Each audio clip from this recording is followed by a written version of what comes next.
heel killer. I'm your midnight thriller. I'm your midnight thriller. I'm your night base killer. Bonjour à tous et bienvenue dans ce deuxième Intersection X de la semaine. Printemps numérique est là pour vous écouter et vous donner la parole en tant qu'acteur de notre communauté pendant cette situation inhabituelle. Dès le début, la crise a touché de plein fouet l'industrie touristique et culturelle du Québec. Les réservations de voyages ont chuté de 90%, les hôtels ont un taux d'occupation de seulement 5%, en plus de l'annulation des plus grands festivals de la province. Alors qu'à lui seul, le tourisme génère 400 000 emplois au Québec et des recettes de près de 16 milliards de dollars, la ministre du Tourisme indiquait que c'est l'industrie la plus impactée par la crise avec celle de la culture. Pour pallier à cette situation et patienter jusqu'à la reprise graduelle des activités touristiques, les entreprises du secteur doivent faire preuve d'imagination. Pour survivre, les startups doivent se réinventer, mais certaines font aussi le choix d'être un véritable acteur pendant cette période. Cette semaine, Intersection X aborde le sujet de comment les startups technologiques du secteur touristique et culturel s'adaptent au programme Analyse, Conseil et Exemple pour mieux vous en sortir comme entrepreneur. Pour continuer cette thématique de la semaine, j'ai le plaisir d'accueillir aujourd'hui Gabrielle Larue de chez Lock&Go. Gabrielle est la fondatrice et PDG de Lock&Go, une entreprise qui fait la location de casiers connectés dans les festivals. Autrefois productrice spécialisée en logistique de grands festivals, elle réalise le manque de satisfaction des clients sur place en termes de confort et de tranquillité d'esprit. Elle lance donc Lock&Go en 2016, la solution de stockage temporaire pour les événements et les lieux. L'industrie de l'événementiel étant durement touchée par la crise du Covid-19, Lock&Go a pris de l'avant avec un nouveau projet, installer un réseau de casiers connectés dans la ville. Elle nous partagera alors son expérience durant la crise, nous donnera ses avis et ses conseils. Bonjour Gabrielle, comment vas-tu aujourd'hui?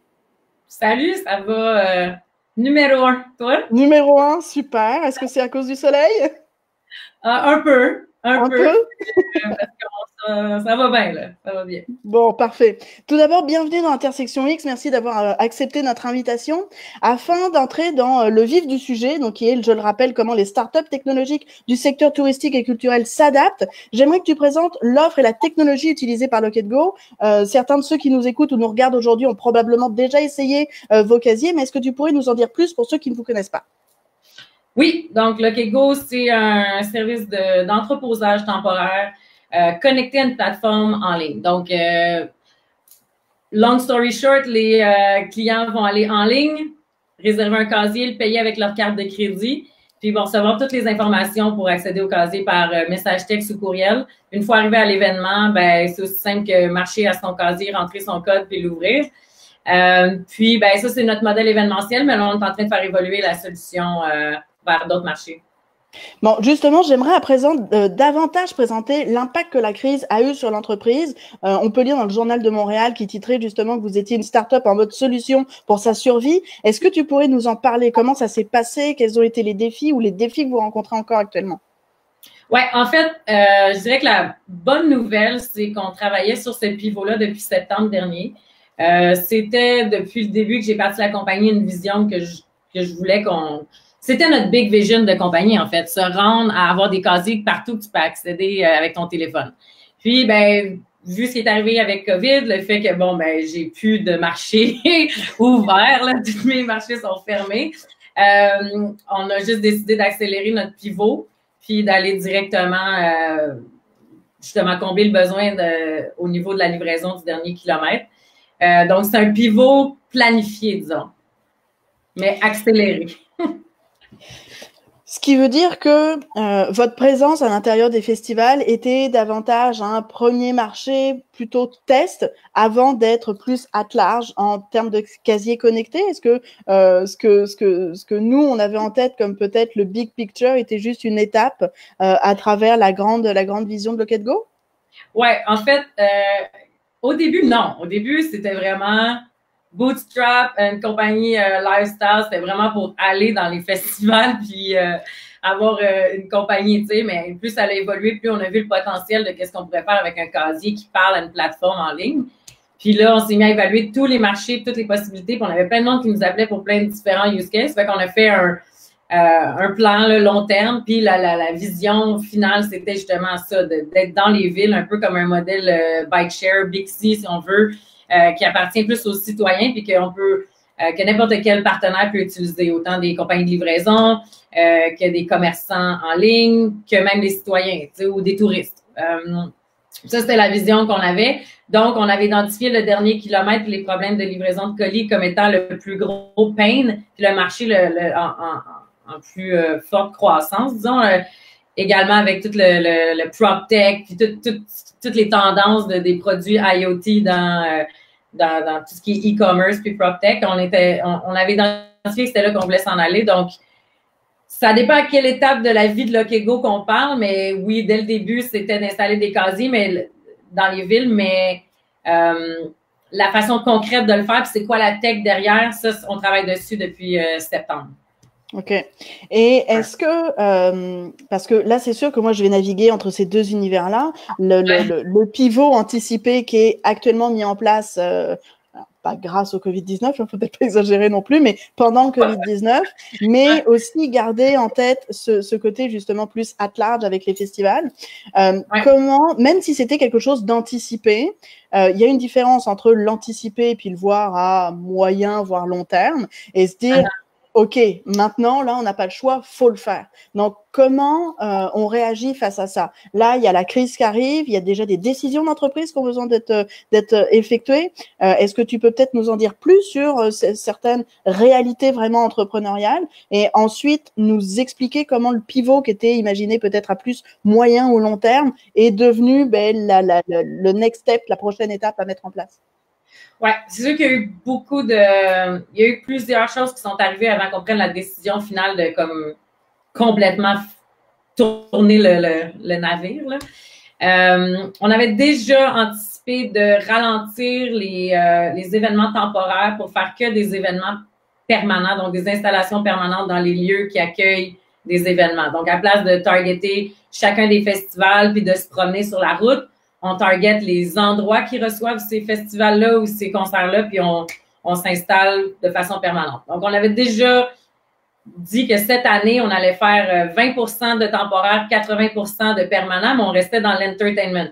Donc, on avait déjà aligné notre tech pour fonctionner de façon permanente et pas seulement temporaire. Ça s'est fait depuis, je dirais, novembre dernier, novembre-décembre, on avait amorcé. Puis, on venait d'installer notre première installation permanente au Centre Bell. Donc, ça avait commencé. On avait commencé à faire des ventes. On était encore en mode, disons, projet pilote, là, si on veut. Là. Fait qu'on était under the radar. On n'avait pas fait de promotion, rien. On était en mode itération avec le client. Puis là, ben, premier flag qui est arrivé, South by Southwest a été annulé. Le truck était loadé. Les casiers étaient dedans. Le truck traversait les douanes le lendemain. Là, on a fait OK. Après ça, Collision, on avait un contrat aussi annulé. Oh shit. Là, après ça, on a fait. Là, c'est quand le Centre Bell a fermé. Là, on a fait OK. Non. Donc, ça, là, ça s'est passé en combien de temps? 2 semaines, 3 semaines, vraiment court. Donc, je commençais déjà à me dire OK, qu'est-ce qu'on fait si ça se passe? Puis, quand ça s'est passé, ben, écoute, moi, c'est sûr que nos investisseurs, c'est aussi Jeff Monson, là, les Canadiens de Montréal. Donc, on avait quand même un pouls. Puis, sur mon board, il y a la gang de Stageline. Fait que, tu sais, des gens qui sont partout, Canada, US, dans tous les gros événements. Puis les deux étaient comme. Ah, ils savent ce qui s'en vient. Fait que, tu sais, quand eux, ils me disent ça, j'étais comme, bon, OK. Fait que j'avais déjà commencé à préparer un plan d'action si tout fermait.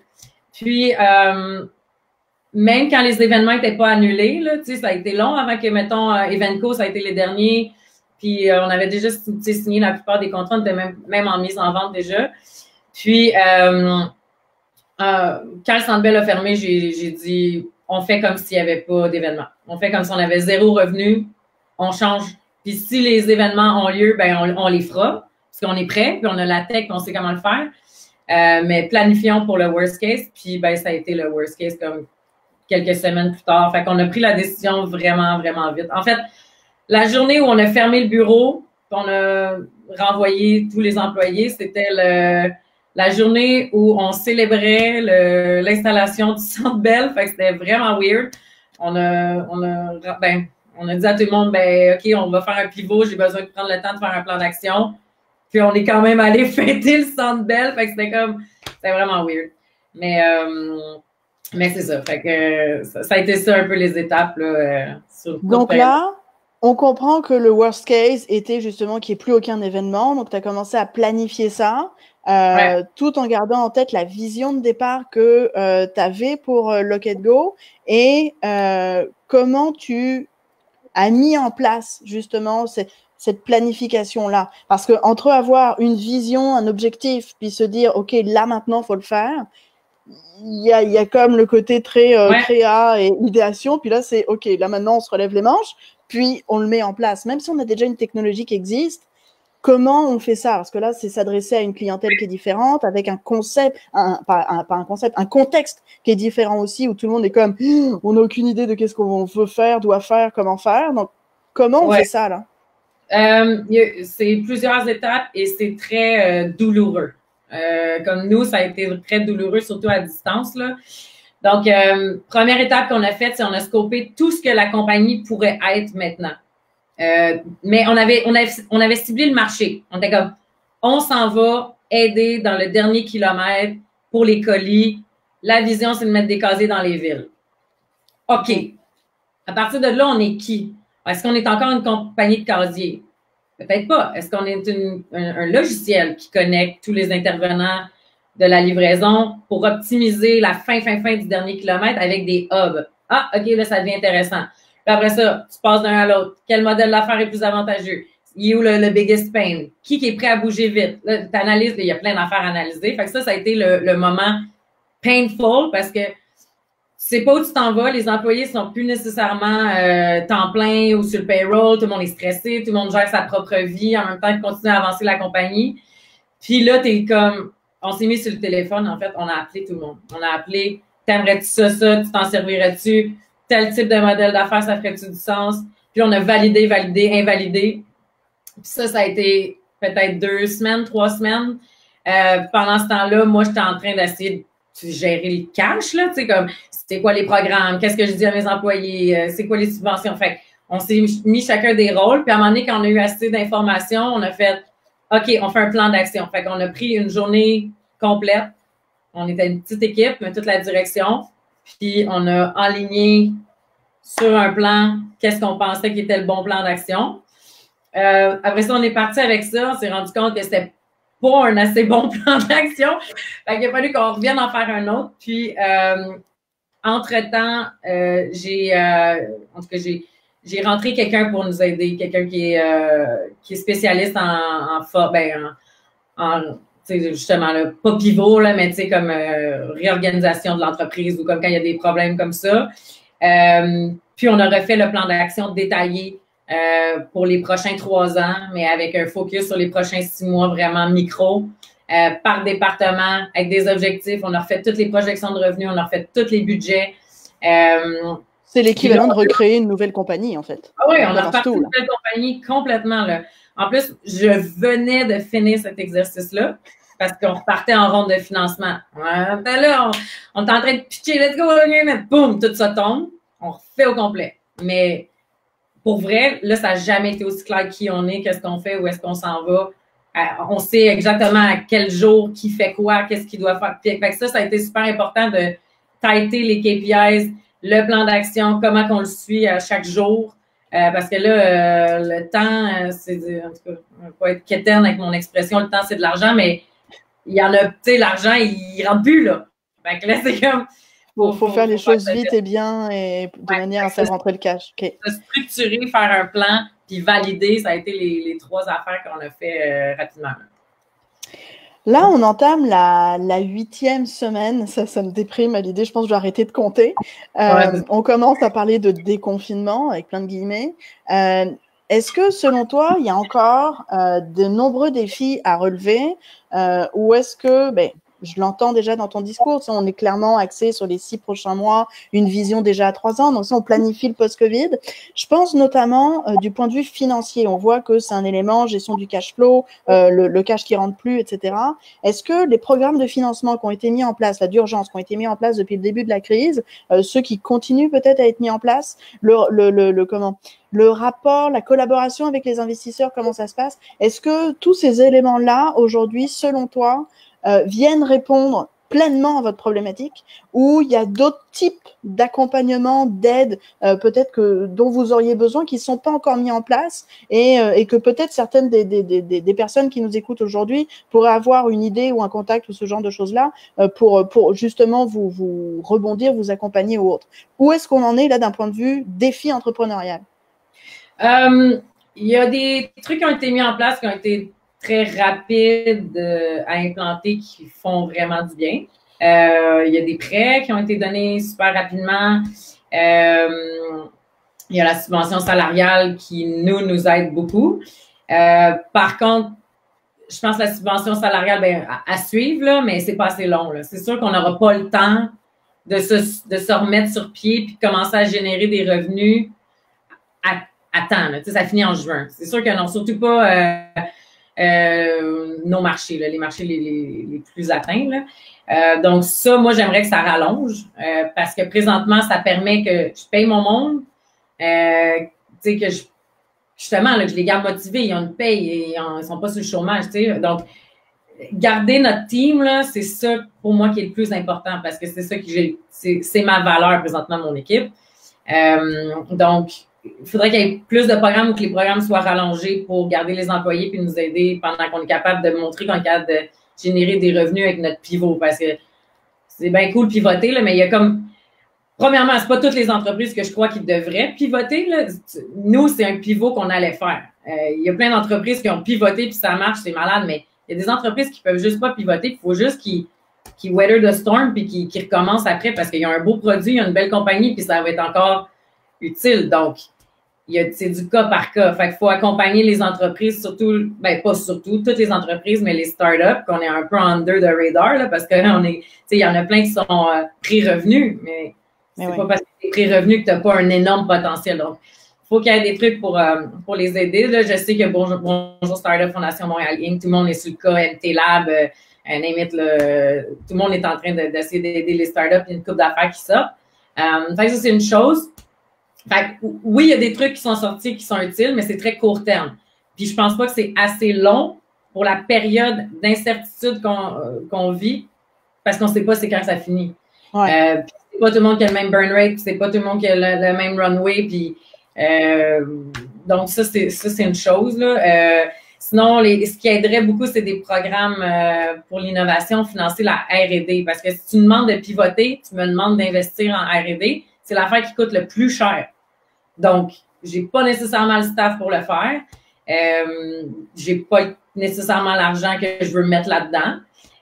Donc, des programmes pour nous aider en R&D, c'est cool. Il y en a qui sont sortis, mais sont tous centrés sur la médecine, les masques, les ci, les ça. Ben, moi, je ferai pas des masques. Moi, je vais faire des casiers. Puis, donc, il y a ça aussi. Tu sais, mais je comprends les priorités, puis je suis pas en train de dire que ça marche pas, mais je suis en train de dire que là, il faudrait qu'il y ait d'autres programmes. Mais c'est ça, en fait, il y aurait probablement besoin d'une adaptation des programmes et de l'accompagnement dépendant de ta spécialité, de ton industrie et de ton marché. On peut pas entièrement tous passer en industrie essentielle, même si justement de la livraison au dernier kilomètre devient essentielle dans le sens où aujourd'hui, ça devient de plus, mais là moins parce qu'on commence à parler de déconfinement, mais d'un point de vue achat, sortie, si tu as des enfants qui sont à risque ou autre, mais tu vas vouloir moins sortir aussi. Donc, si tu peux avoir un espace sécurisé pour pouvoir récupérer des choses dont tu as absolument besoin, je pense que ça devient justement un service essentiel. Là, je trouve que quelque chose qui est très important, c'est que ce que tu mentionnes, c'est que là, l'aide qui a pour l'instant été mise en place est peut-être trop courte.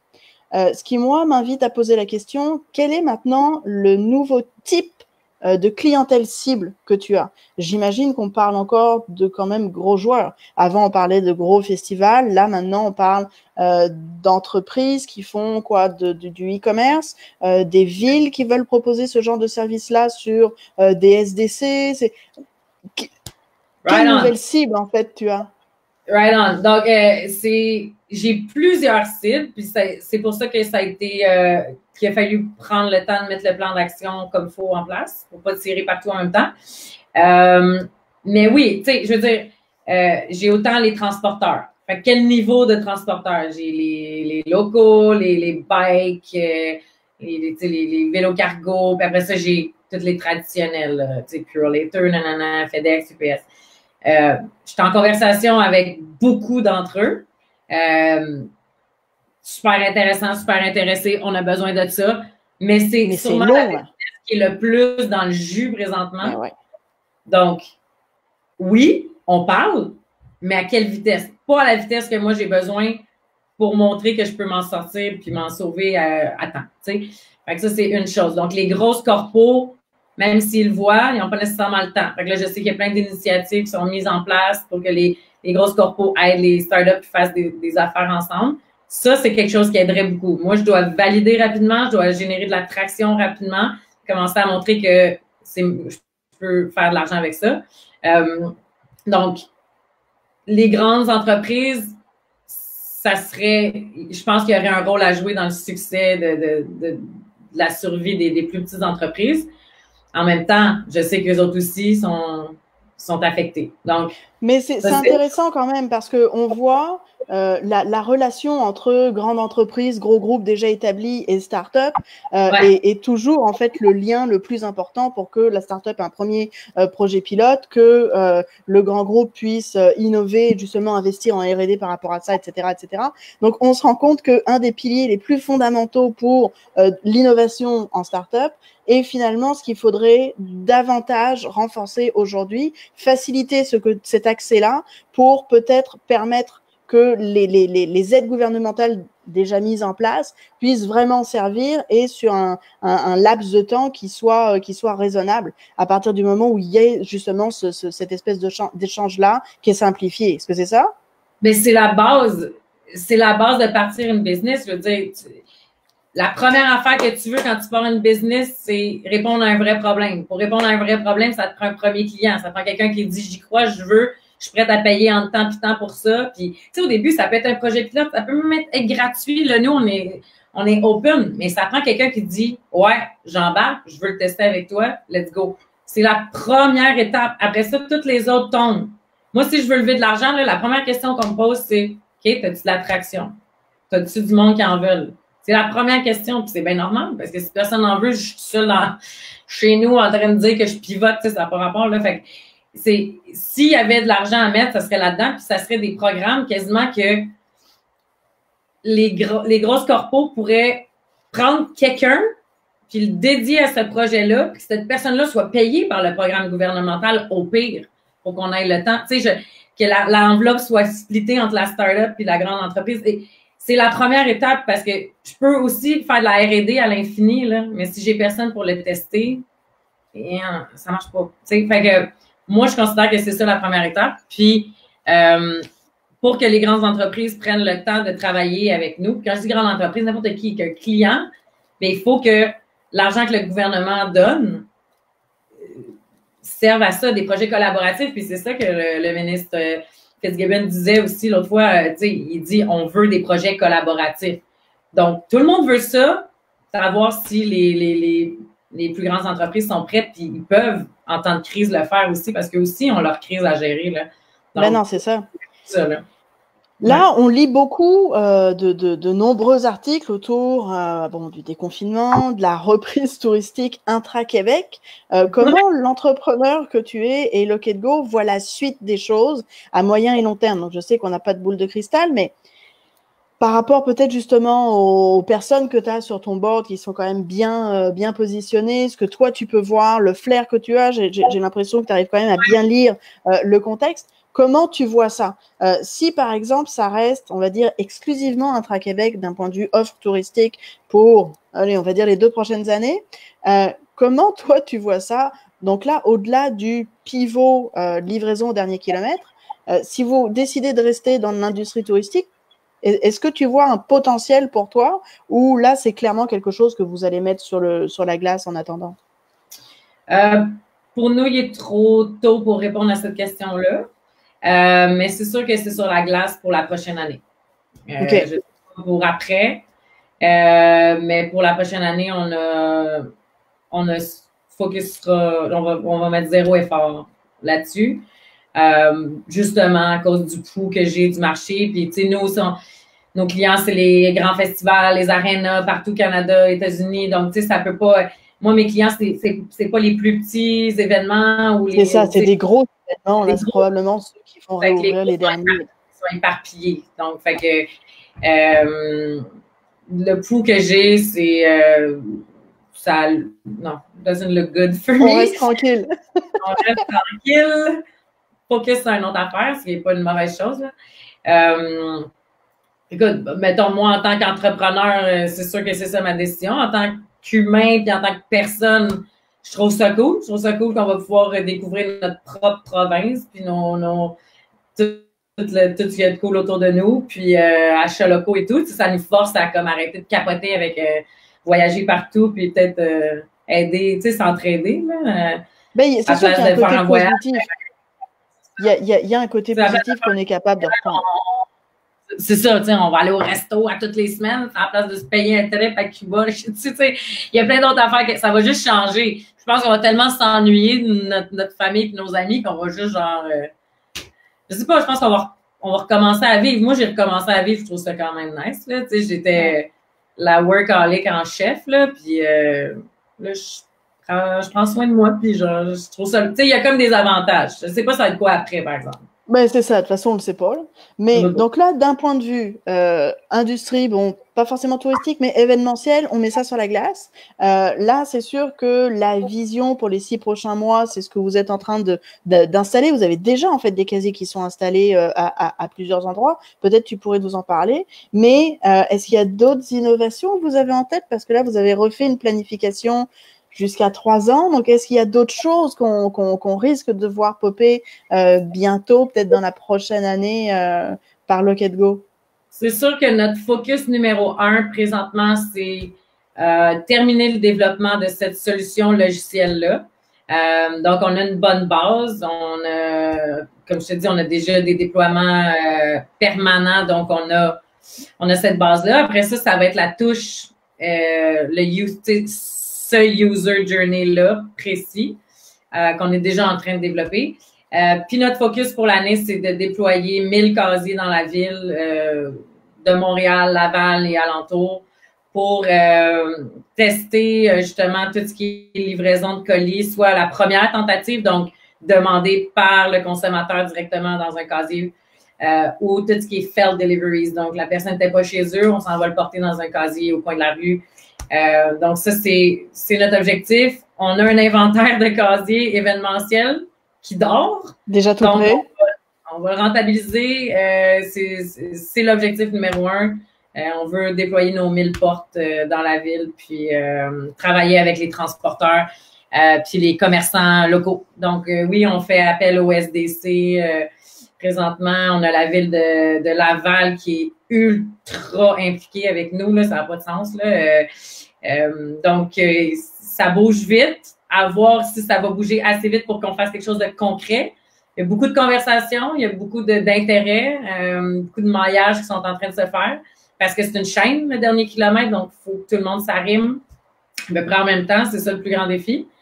Mais ouais, c'est ça notre focus pour l'année. Cool.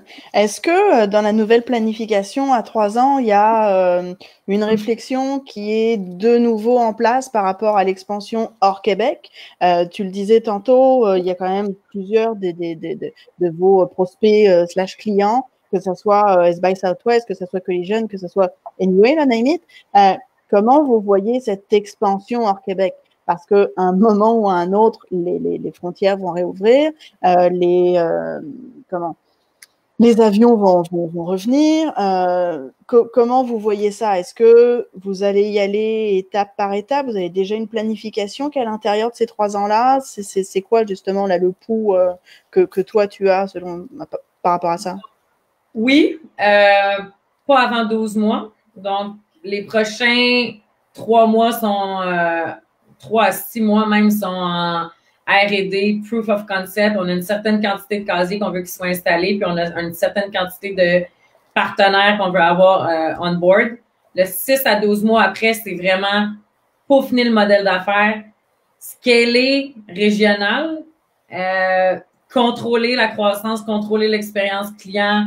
C'est que ça va être complexe, hein? L'entretien, tout ça, Là, il va y avoir plein de choses à penser puis à régler. C'est ça, parce que là, maintenant, ça va être statique, entre guillemets, ça va rester à l'année longue. En région, ça veut dire qu'il y a quand même une certaine maintenance là, à mettre en place. Donc, c'est sûr qu'il y a du changement là, dans la modélisation d'affaires. Exact. Donc, à la place d'être la personne qui est sur place à l'événement, mais là, ça va être en call, ça va être des... Donc, c'est un autre modèle. Par chance, on a des experts là-dedans dans mon équipe qui ont fait ça souvent dans le passé. Donc, on sait qu'est-ce qui nous attend, mais ça va être autre chose de le faire. Donc, prochains 6 mois, c'est R&D, Proof of Concept, onboarder les partenaires.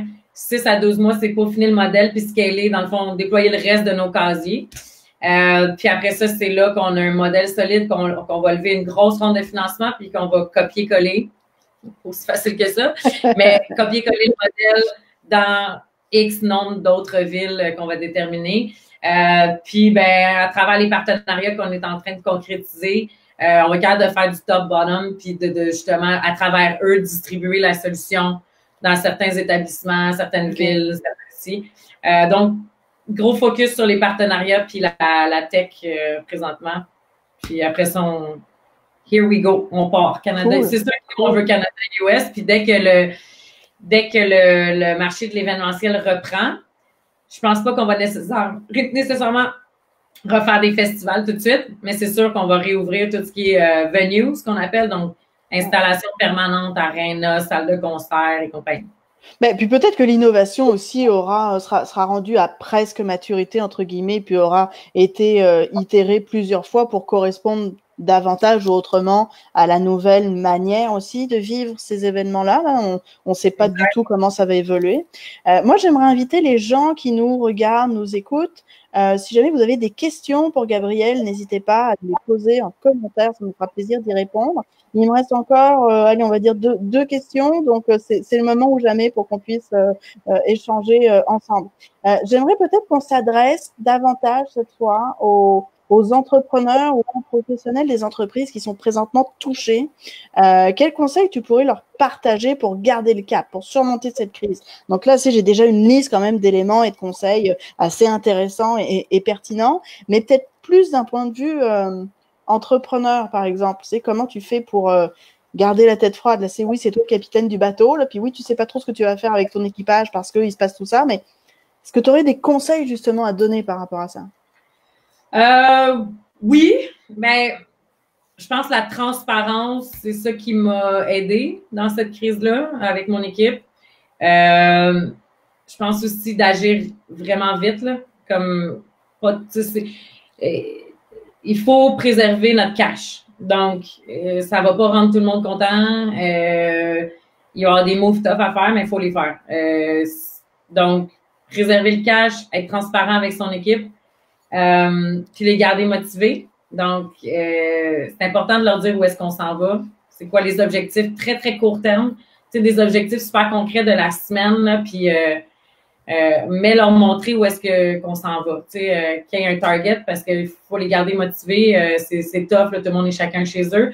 Je pense que ça fait du bien aussi aux gens d'avoir comme un purpose puis quelque chose à faire puis un espèce de grand défi à accomplir mais avec un plan solide. Donc, prenez le temps d'arrêter puis de faire un plan d'action très, très clair, concret. Il y a le PACME qui peut aider là-dedans, engager des consultants, de la formation pour justement peut-être amener quelqu'un de l'externe qui travaille avec nous. Nous, c'est ça qu'on a fait.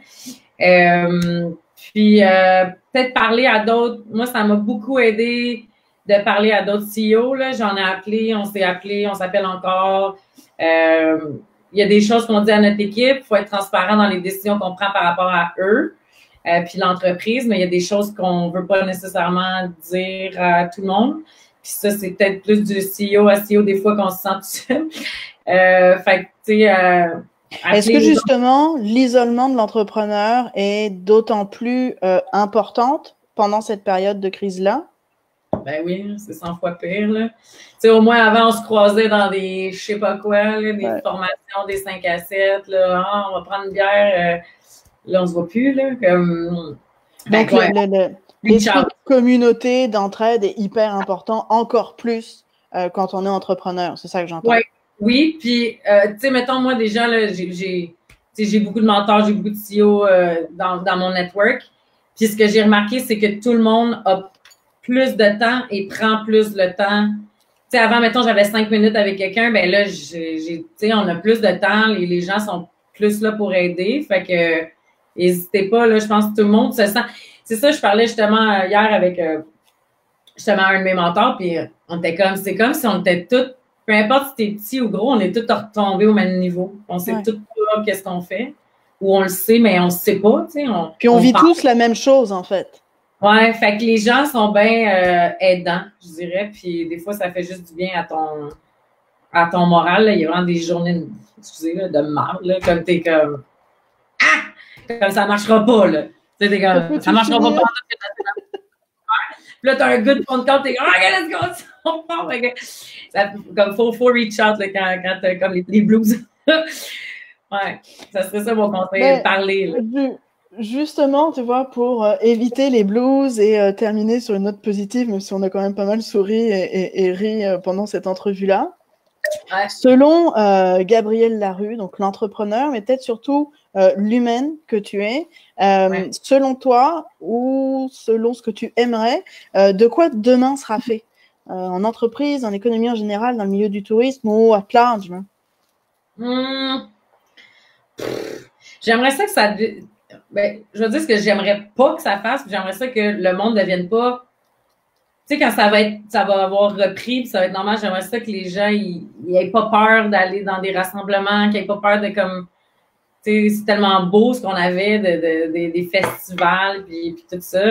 Ça me ferait beaucoup de peine. Fait que ça, c'est ce que j'aimerais pas, mais en même temps, je comprends pas comment les gens se sentent, mais je pense que ça va rapprocher comme nos cercles, là, nos cercles d'amis, nos familles, on va comme retomber plus à des valeurs genre de base, là, mais tu sais, peut-être moins comme il faut que j'aille à la conquête du monde entier, là, peut-être qu'on va se rendre compte que il y a plein de belles choses autour de nous, il y a plein de commerces, il y a plein de restos qu'on n'a pas essayé, il y a plein de... Fait que ça, c'est ce que je trouve intéressant, puis je parle en tant qu'humain, mais tu sais, mettons, moi, j'ai toujours rêvé de m'acheter une van puis de faire le tour, tu sais, avec mon chien, mettons. Ben, là, je suis comme, ben là, ça serait un bon timing, parce que je peux peut-être pas prendre l'avion, tu sais, fait que ça va réouvrir tranquillement, fait que je sais pas, peut-être des projets un peu moins big shot, mais... Mais tout autant flyé quand même. Ben oui, mais plus des vrais moments, là. Des vrais moments. Moins...